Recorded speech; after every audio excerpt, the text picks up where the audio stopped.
Hello વિદ્યાર્થી મિત્રો, એજ્યુકટેકનો ચેનલમાં આપનું સ્વાગત છે। આજે આપણે શીખવાના છીએ ધોરણ 7 વિષય ગુજરાતીની તારીખ 17/3/2025ના રોજ લેવાયેલી એકમ કસોટીની સંપૂર્ણ પ્રશ્ન બેંકનું સોલ્યુશન। વિદ્યાર્થી મિત્રો, આ એકમ કસોટી તારીખ 15/3/2025ની છે। આજ રોજ અથવા 18 તારીખના રોજ તમારી શાળામાં આ એકમ કસોટી લેવાઈ હશે।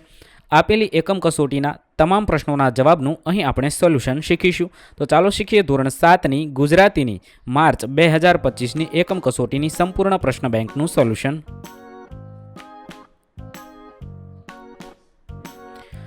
આજરોજ લેવાયેલી એકમ કસોટીમાં પ્રકરણ નંબર 11 થી 17ના પ્રશ્નોના જવાબનો સમાવેશ કરવામાં આવ્યો છે।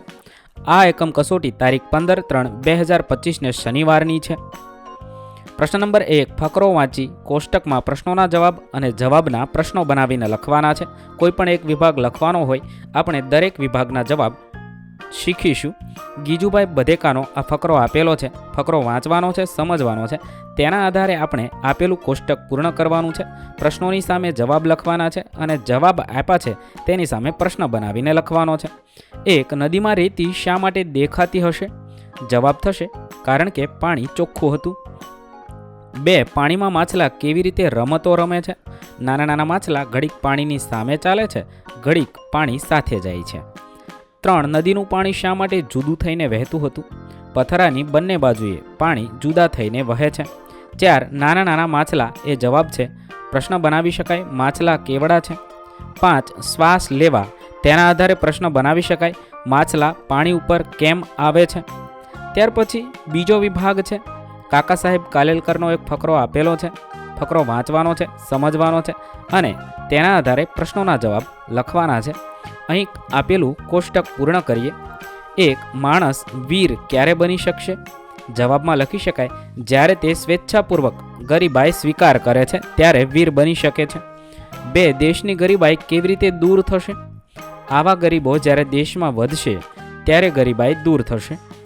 3, ગરીબાઈ એ ખાલી જગ્યાનો ખોરાક છે, ગરીબાઈ એ વીરનો ખોરાક છે। 4, કૃપાનિધિ તેના આધારે પ્રશ્ન બનાવી શકાય, પીડિત લોકોને શું ભાસે છે? 5, ઈશ્વરનો પ્રસાદ છે, તેના આધારે પ્રશ્ન બનાવી શકાય, ગરીબાઈ શું છે? ત્યારબાદ ત્રીજો વિભાગ છે। ફકરો આપેલો છે, ફકરો વાંચવાનો છે, સમજવાનો છે, તેના આધારે પ્રશ્નોના જવાબ લખવાના છે। કોષ્ટકમાં લખીએ। 1, વાચકને વાંચન તરફ કોણ દોરી જાય છે? સારા અક્ષર લખાણને સુઘડતા આપે છે, જે વાંચકને વાંચન તરફ દોરી જાય છે। બીજું છે ગાંધીજી, જવાબ છે। પ્રશ્ન બનાવીશું, નઠારા અક્ષર એ અધૂરી કેળવણીની નિશાની છે, એ કોણે કહ્યું છે? ત્રીજું છે સારા અક્ષર, જવાબ છે। પ્રશ્ન બનાવીશું, વિચાર, અભિવ્યક્તિ અને વિધિ એ શાનું પ્રતીક છે? 4, સારા અક્ષરથી શો લાભ થાય છે? જવાબ થશે, સારા અક્ષર વાચકને પ્રભાવિત કરે છે અને વાંચન માટે દોરી જાય છે। 5, વિદ્યા અભ્યાસ માટે કઈ બાબતો મહત્વની છે? જ્ઞાન, સમજ અને સારા અક્ષરો શિક્ષણ માટે મહત્વની બાબતો છે। ત્યાર પછી પ્રશ્ન નંબર 2, આપેલા પ્રશ્નોના 4-5 વાક્યમાં જવાબ લખવાના છે, કોઈ પણ 2 લખવાના છે। અહીં આપણે દરેક પ્રશ્નોના જવાબની સમજ મેળવીશું। 1, તમારે કોઈ વ્યક્તિનું સન્માન કરવાનું થાય તો કેવી તૈયારી કરશો? તેના જવાબમાં લખી શકાય, મારે કોઈ વ્યક્તિનું સન્માન કરવાનું હોય તો તેના માટે હું પપ્પાની મદદથી ઘણી બધી તૈયારીઓ કરું, જેમ કે સન્માનનો દિવસ નક્કી કરી તે દિવસ માટે એક સારો હોલ બુક કરાવું, સ્ટેજ ઉપર સન્માનિત વ્યક્તિનું નામ તેમજ ફોટા સાથે સિદ્ધિઓ જણાવું, સ્ટેજ પર અને તેની ફરતે ફૂલોનું સુંદર ડેકોરેશન કરાવવું, તેમનું સન્માન કરવા અમારા વિસ્તારના જાણીતા મહાનુભાવોને બોલાવવું અને તેમના હાથે શાલ ઓઢાડી મોમેન્ટો આપી તેમનું સન્માન કરાવવું, તેમની સિદ્ધિઓની માહિતી બધા મહેમાનોને મળી રહે તેવું સુંદર ભાષણ તૈયાર કરવું। આવી રીતે તમે શું કરો તે અહીંયા લખવાનું છે। 2, ઘાયલ થયેલા પક્ષીને જુઓ તો શું કરો? ઘાયલ થયેલા પક્ષીને જોઉં તો મને દુઃખ થાય છે। સૌથી પહેલું કામ હું તેને શાંતિપૂર્વક પકડીને તેના ઘાવને ન વધારવા માટે સાવચેતીપૂર્વક તેનું સારવાર માટે નીચેના વેટરનરી ડૉક્ટર અથવા પક્ષી રેસ્ક્યુ સેન્ટર પર લઈ જાઉં। સાથે સાથે જો તે તાત્કાલિક રીતે ખોરાક અને પાણી માટે તૈયાર હોય તો તેને સહાય આપી શકું છું। તમે ક્યારેય પણ તેના પ્રતિક્રિયા પર ધ્યાન આપવું જોઈએ અને વધુ નુકસાનથી બચાવવા માટે તબીબી મદદ મેળવવી। 3, તમને કોઈ ભૂખ્યું મળે તો તમે શું કરશો? જો મને કોઈ ભૂખ્યું મળે તો હું તેને ખોરાક આપીશ, ભૂખ એ એક મૂળભૂત સમસ્યા છે અને દરેક વ્યક્તિને પોષણ અને ખોરાકનો અધિકાર છે. હું તેને ખાવા માટે કંઈક સારું અને પૌષ્ટિક આહાર આપીશ, જેથી તેની ભૂખ શાંત થઈ શકે અને તેને શક્તિ મળી શકે. સાથે જ જો જરૂર હોય તો હું તેને લાંબા ગાળે મદદ કરવા માટે સ્થાનિક સેવાઓ અથવા ચેરિટી સાથે જોડાઈ શકું છું. દરેક માનવીને મદદ કરવી એ માનવતાનો ધર્મ છે. 4. 11 થી 17 એકમમાંથી તમને સૌથી કયો પાઠ વધુ ગમ્યો કે કવિતા ગમી અને કેમ ગમ્યું તે લખવાનું છે. અમે શીખેલા એકમ પૈકી મને સફળ યાત્રા સૌથી વધુ ગમ્યો. અહીંયા તમને જે પાઠ ગમ્યો હોય તે લખવાનું છે અને શા માટે ગમ્યો છે તે લખવાનું છે. મેં અહીંયા સફળ યાત્રા વિશે લખ્યું છું. તમને મનગમતા કોઈ પણ પાઠ વિશે લખી શકો છો. ત્યારબાદ સવાલ નંબર 5. 11 થી 17 એકમમાં આપવામાં આવેલી પ્રવૃત્તિઓમાંથી સૌથી વધુ કઈ પ્રવૃત્તિ ગમી અને શા માટે તે લખવાનું છે. મારા પાઠ્યપુસ્તકમાંથી આવા અને આ સિવાયના પ્રત્યયો લાગીને અંગ વિસ્તારક શબ્દો અહીં લખવાને છે. આ પ્રવૃત્તિ મને ખૂબ ગમી હતી. તમને જે પ્રવૃત્તિ ગમી હોય તે તમારે અહીંયા લખવાનું છે અને શા માટે ગમી તે લખવાનું છે. ત્યારબાદ 6. ખલીફા સાહેબની જગ્યાએ તમે હો તો શું કરો અને કેમ? જો હું ખલીફા સાહેબની જગ્યાએ હોઉં તો હું મારી સમજ અને ન્યાય બુદ્ધિનો ઉપયોગ કરીને નિર્ણય લઉં. ખલીફા સાહેબની જેમ હું પણ સચ્ચાઈ અને ન્યાયને મહત્ત્વ આપું અને દરેક પરિસ્થિતિને ધ્યાનથી સમજીને નિર્ણય લઉં. હું દરેક વ્યક્તિને સમાન રીતે સાંભળું, તેમની સમસ્યાઓનો ન્યાયથી ઉકેલ લાવવાનો પ્રયાસ કરું. સાથે જ હું લોકોની સાથે મળીને કામ કરું અને સમાજના વિકાસ માટે પ્રયત્ન કરું. આમ કરવાથી હું એક સારા નેતા તરીકે ઓળખાઈશ અને લોકોનો વિશ્વાસ મેળવીશ. સવાલ નંબર 7. તમારે સરહદની સફરે જવાનું થાય તો શી તૈયારી કરો? જો મારે સરહદની સફરે જવાનું થાય તો હું પણ પહેલાં તમામ દસ્તાવેજો અને પરવાનગીઓ તૈયાર કરીશ. સ્વાસ્થ્યની ચકાસણી કરીને જરૂરી દવાઓ અને મેડિકલ કિટ સાથે લઈ જઈશ. હું સરહદના વાતાવરણ માટે યોગ્ય કપડાં અને સામાન સાથે પાવર બેંક, ખોરાક અને પાણી પણ લઈ જઈશ. સાવચેતી રાખી જગ્યા અને સલામતીની માહિતી મેળવી હું આશ્વાસિત અને સુરક્ષિત રીતે સફર કરીશ. 8. તમે પંખીની માફક ઉડી શકતા હોત તો? જો હું પંખીની માફક ઉડી શકતો હોત તો હું આખી દુનિયાની સફર કરતો અને પ્રકૃતિના અદ્ભુત નજારાઓનો આનંદ લેતો. હું ઊંચા પર્વતો, વિશાળ સમુદ્ર અને ઘટ્ટ જંગલો ઉપરથી ઉડતો અને દરેક જગ્યાની સુંદરતાનો અનુભવ કરતો. સાથે જ હું મુક્તિ અને સ્વતંત્રતાની લાગણી અનુભવતો, કારણ કે પંખીની માફક ઉડવું એ મર્યાદાઓથી મુક્ત થવા જેવું છે. આ અનુભવ દ્વારા હું પ્રકૃતિ સાથે ગાઢ જોડાણ અનુભવતો અને દુનિયાની વિશાળતાને સમજતો. 9. તમને ક્યારે બીક લાગે છે અને એ બીક દૂર કરવા તમે શું વિચાર્યું? અહીંયા તમને જ્યારે બીક લાગતી હોય તે લખવાનું છે ને તેના માટે તમે કયા પ્રયાસો કર્યા તે લખવાનું છે. મેં અહીંયા જવાબ લખ્યો છે. તમને મનગમતો જાતે જવાબ લખી શકો છો. 10. પંખીઓ તમારાથી ન ડરે તે માટે તમે શું કરી શકો? પંખીઓ મારાથી ન ડરે તે માટે હું શાંતિથી અને ધીરે ધીરે તેમની નજીક જઈશ. તેમ છતાં અવાજ ઓછો રાખી અને ખૂબ વધારે શોર મચાવીશ નહીં. હું પંખીઓ માટે ખોરાક અને પાણી રાખી તેમને આકર્ષિત કરીશ. સાથે જ હું આવા પ્રવૃત્તિઓથી પંખીઓના પ્રાકૃતિક વ્યવહારને ઠેસ ન પહોંચાડવાનો પ્રયાસ કરીશ. 11. તમને જૂથમાં પ્રવૃત્તિ કરવી ગમે કે જોડીમાં? કેમ? મને જૂથમાં પ્રવૃત્તિ કરવી વધુ ગમે છે.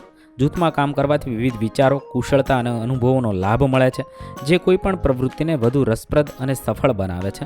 જૂથમાં કામ કરવાથી સહયોગ અને ટીમવર્કની ભાવના વિકસે છે અને દરેક વ્યક્તિના યોગદાનથી પ્રવૃત્તિ વધુ સમૃદ્ધ બને છે. સાથે જ જૂથમાં કામ કરવાથી નવા વિચારો અને દૃષ્ટિકોણ મળે છે, જે વ્યક્તિગત રીતે કામ કરતી વખતે મળી શકતા નથી. આથી મને જૂથમાં પ્રવૃત્તિ કરવી વધુ ગમે છે. 12. તમને કોઈને પત્ર લખ્યો છે? કોને અને શા માટે? અહીંયા તમે જેને પત્ર લખ્યો હોય તેના વિશે લખવાનું છે. શા માટે લખ્યો હતો તે લખવાનું છે. મેં અહીંયા નરેન્દ્રભાઈ મોદીશ્રીને પત્ર લખ્યો હતો તેના વિશે લખ્યું છે. તમે કોને પત્ર લખ્યો છે તેના વિશે લખવાનું છે. 13. એકમનું નામ આખરે ચૂલો ચેત્યો એવું કેમ આપ્યું હશે? આખરે ચૂલો ચેત્યો એ નામ આ માટે આપ્યું છે કારણ કે વાર્તામાં પાત્રને તેની ભૂલનો આભાસ અંતે થયો અને તેણે પોતાની ભૂલ સુધારવા માટે પ્રયાસ કર્યો. આ નામ દર્શાવે છે કે જ્યારે કોઈ વ્યક્તિ સતત ભૂલ કરે છે ત્યારે એક બિંદુ પર સમજણ પામી લે છે અને સુધારો કરે છે. તે મનુષ્યના આત્મજ્ઞાન અને સંકલ્પનાના પ્રતીક તરીકે માનવામાં આવે છે. 14. રે પંખીડા સુખતી કાવ્યની કઈ પંક્તિ તમને ગમી? કેમ? પાસે જેવી ચરતી હતી આ ગાય તેવો જ હું છું, ના કોદી તમ શરીરને કાંઈ હાનિ કરું હું, કારણ કે મને ગાયો ખૂબ જ ગમે છે. 15. તમારા ગામની સરહદે કયા ગામ આવેલા છે? તો મારા ગામની સરહદે ત્રાંબા, પાંચ પીપળવા, ભોરિંગડા, રૂપાવટી વગેરે ગામ આવેલા છે. તમારે તમારા ગામ વિશે લખવાનું છે. ત્યારબાદ પ્રશ્ન નંબર 3, આપેલી પંક્તિઓ સમજાવો.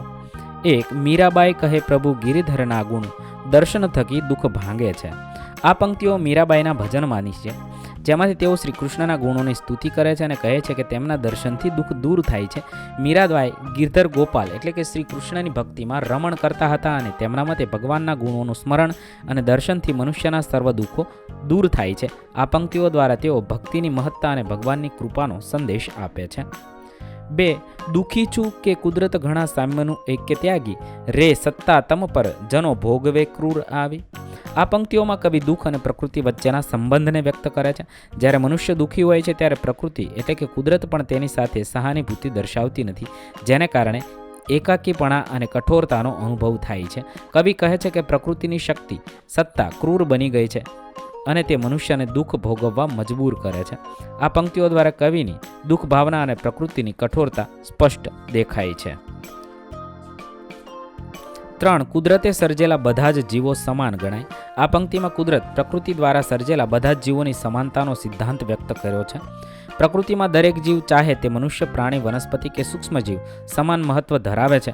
કુદરત કોઈ પણ જીવને ઓછો કે વધુ મહત્વનો ગણતો નથી, કારણ કે દરેક જીવ પર્યાવરણના સંતુલનમાં અને પૃથ્વીની પરિસ્થિતિમાં અનોખો ફાળો આપે છે. આ પંક્તિ દ્વારા એ સંદેશ આપવામાં આવ્યો છે કે મનુષ્ય પણ બધા જ જીવોને સમાન દ્રષ્ટિએ જોવા જોઈએ અને પ્રકૃતિની સાથે સંવેદનશીલતાપૂર્વક વર્તવું જોઈએ. 4. જેનું તન તંદુરસ્ત એનું મન પણ તંદુરસ્ત. આ પંક્તિમાં શરીર એટલે કે તન અને મન વચ્ચેનો ગાઢ સંબંધ સમજાવવામાં આવ્યો છે. જે વ્યક્તિનું શરીર તંદુરસ્ત હોય છે તેનું મન પણ તંદુરસ્ત રહે છે. તંદુરસ્ત શરીર એ તંદુરસ્ત મનનો આધાર છે, કારણ કે શારીરિક સ્વાસ્થ્ય અને માનસિક સ્વાસ્થ્ય એકબીજા સાથે જોડાયેલા છે. જ્યારે શરીર સ્વસ્થ અને સક્રિય હોય છે ત્યારે મન પણ પ્રસન્ન, શાંત અને સ્થિર રહે છે. આ પંક્તિ દ્વારા એ સંદેશ આપવામાં આવ્યો છે કે આપણે શારીરિક સ્વાસ્થ્ય પર ધ્યાન આપવું જોઈએ, કારણ કે તે માનસિક સ્વાસ્થ્ય માટે પણ આવશ્યક છે. 5. એક ડાયો આવી બોલ્યો, મૂર્ખ ગંગાજળ વેરફી માર્યું તે ફેરો તારો આ અફળ. આ પંક્તિઓમાં એક ડાયા જ્ઞાની વ્યક્તિનો સંદેશ સમજાવવામાં આવ્યો છે.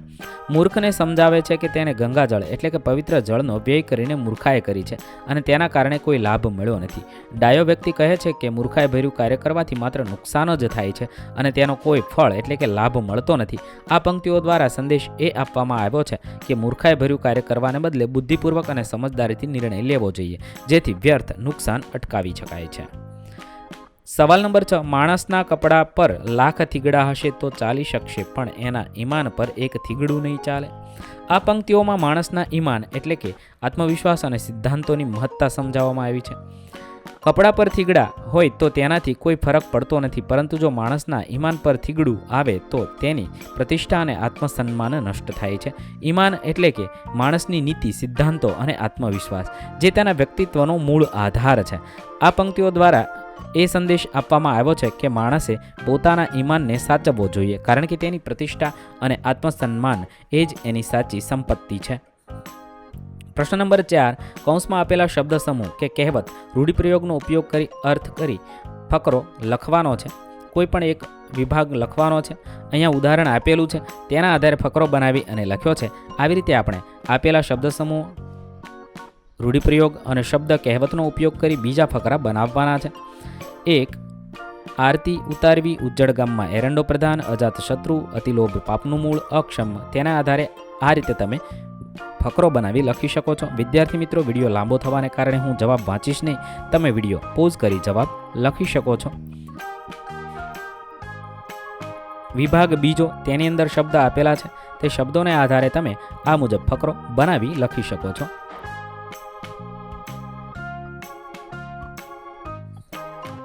વિભાગ ત્રીજો છે, તેની અંદર પણ શબ્દ આપેલા છે, શબ્દો વાંચવાના છે, સમજવાના છે.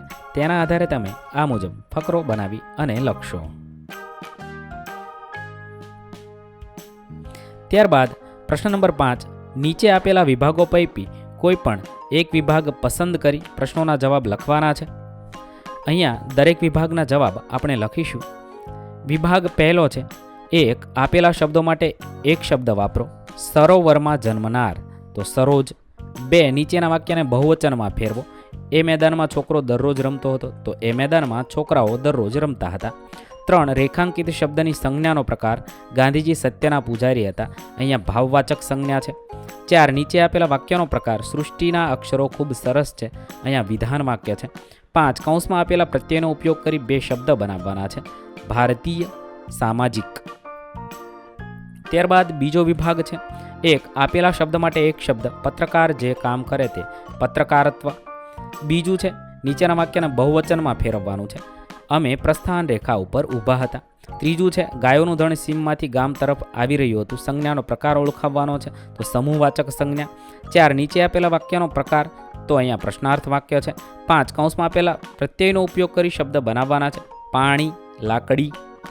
ત્યારબાદ ત્રીજો વિભાગ છે. 1 આપેલા શબ્દો માટે એક શબ્દ વાપરવાનો છે. પગનું રક્ષણ કરનાર, તો પગરખું. 2 નીચેના વાક્યને એક વચનમાં ફેરવવાનું છે. તારા શિક્ષકો અને મિત્રોને પણ મારા સ્મરણ કહેજે. અહીંયા તારા શિક્ષક અને મિત્રને મારું સ્મરણ કહેજે. 3 રેખાંકિત શબ્દની સંજ્ઞાનો પ્રકાર. દૂધ, તો દ્રવ્યવાચક સંજ્ઞા છે. 4 નીચે આપેલા વાક્યનો પ્રકાર. અહીંયા ઉદ્ગાર વાક્ય છે. 5 આપેલા પ્રત્યયનો ઉપયોગ કરી વાક્ય. ગામડીઓ, લાકડી. આ રીતે તમે શબ્દ બનાવી શકો છો. અન્ય શબ્દ પણ તમે બનાવીને લખી શકો છો. વિદ્યાર્થી મિત્રો, અહીં આપણી ગુજરાતી વિષયની એકમ કસોટી પૂર્ણ થાય છે. દરેક ધોરણની દરેક વિષયની એકમ કસોટીના વિડીયોઝ આપણી ચેનલ પર ઉપલબ્ધ છે, જે તમે એકમ કસોટી નામના પ્લેલિસ્ટમાંથી મેળવી શકો છો. પ્લેલિસ્ટની લિંક વિડીયોના ડિસ્ક્રિપ્શનમાં પણ આપેલી છે. નવા વિડીયો સાથે ફરીથી મળીશું. ત્યાં સુધી અલવિદા દોસ્તો. થેન્ક યુ દોસ્તો. એજ્યુકટેકનો ચેનલ તરફથી વિડીયો નિહાળવા બદલ આપનો આભાર. આવા બીજા વિડીયોઝ નિહાળવા માટે અમારી યુટ્યુબ ચેનલ એજ્યુકટેકનો અત્યારે જ સબસ્ક્રાઇબ કરો.